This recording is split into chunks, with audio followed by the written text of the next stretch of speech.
और चलिए इसी बीच लखनऊ से ही जुड़ी हुई एक और बड़ी खबर की ओर भी रुख कर लेंगे। दरअसल मड़ौका आश्रम अखाड़े के साधु संत पहुंचेंगे। 300 से ज्यादा साधु लश्कर के साथ प्रवेश करेंगे, जहां 22 दिसंबर को मेला क्षेत्र शावनी में भी प्रवेश करेंगे।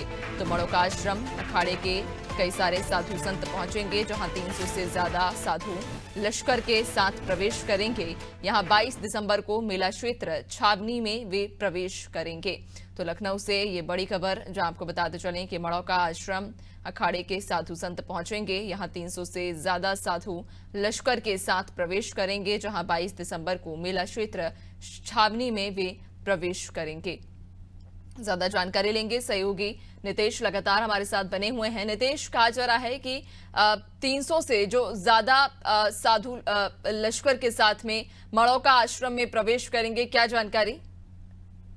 देखिए नैन्सी, हम अपने दर्शकों को सबसे पहली बात तो बता दें कि 12 वर्षों के बाद जो ये साधुओं की परंपरा है प्रवेश करने की, इसके पीछे का तर्क क्या होता है, तो हम आपको बता दें कि 12 वर्षों के बाद दुनिया के सबसे बड़े आध्यात्मिक मेले का शुभारंभ होने जा रहा है और इस संगम क्षेत्र पर होगा। इस मेले में देश भर से साधु संत सन्यासी, लाखों श्रद्धालु गंगा, यमुना और अदृश्य सरस्वती के संगम पर स्नान करेंगे। इसके साथ ही ये शुभ अवसर जो होता है, इसमें भारत के प्रमुख 13 अखाड़े एक एक करके प्रयागराज के नगर में प्रवेश करते हैं। यह नगर प्रवेश केवल एक धार्मिक यात्रा नैन्सी नहीं होती है, बल्कि एक गौरवशाली परंपरा का हिस्सा भी माना जाता है और ये आज से नहीं बल्कि कई सदियों से चली आ रही है।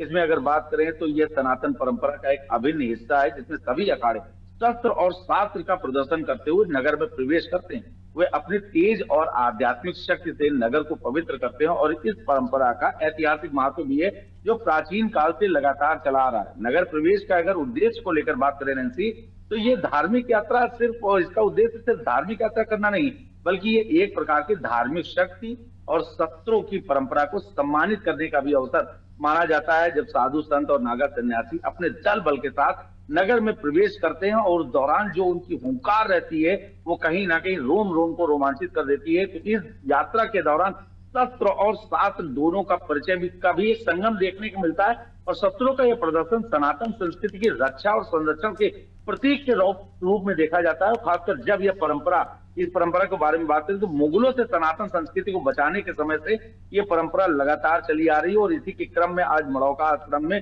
साधु संत पहुंचेंगे और 300 से अधिक की संख्या वहां पर पहुंचेगी।